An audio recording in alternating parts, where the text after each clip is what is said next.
اوجڑی حلال ہے یا حرام؟ نبی پاک صلی اللہ تعالیٰ علیہ وسلم نے حلال جانور کے جن اعضاء کو حرام قرار دیا وہ یہ ہے: ذکر، فرج، خصیتیں، غدود، پتہ، مثانہ اور دم مسفوح یعنی ذبح کے وقت بہنے والا خون۔ دم مسفوح کا حرام ہونا یہ تو قرآن مجید فرقان حمید سے ثابت ہے۔ باقی 6 چیزیں مکروہ تحریمی یعنی حرام کے قریب ہیں۔ یہ جو اوجڑی ہے، جن کو لوگ بٹ بھی کہتے ہیں، اور بڑے مزے سے سڑکوں پر بیٹھ کر صدر میں ادھر ادھر چوراہوں پر خوب مسالے وغیرہ میں بھن بھان کے لوگ کھا رہے ہوتے ہیں۔ یاد رکھیے گا، اوجڑی کو ہم مثانے پر قیاس کرتے ہیں۔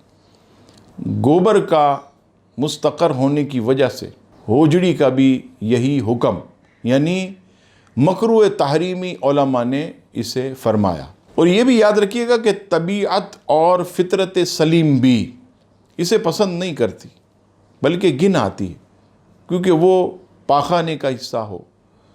کیسے آدمی کھائے گا؟ وہ تو آپ کو ایسے مسالے میں بہترین طریقے سے تیار کر کے دیتے ہیں کہ آدمی کو لت پڑ جاتی ہے، نہیں کھاتا تو مزہ نہیں آتا۔ لیکن ایسی چیزوں سے بچنا چاہیے۔ کپورے بھی بڑے لوگ شوق سے کھاتے رہتے ہیں، تو یہاں جتنا احتیاط کریں گے اتنا اچھا ہے۔ اور یہ تو مکروہ تحریمی ہے، حرام کے قریب، تو اس سے تو بچنا ہی چاہیے، کیونکہ شریعت نے جن چیزوں سے روکا تو اس میں تو خاص طور پر یقیناً مضر یعنی نقصان دہ اثرات مکمل طور پر پائے جاتے ہیں۔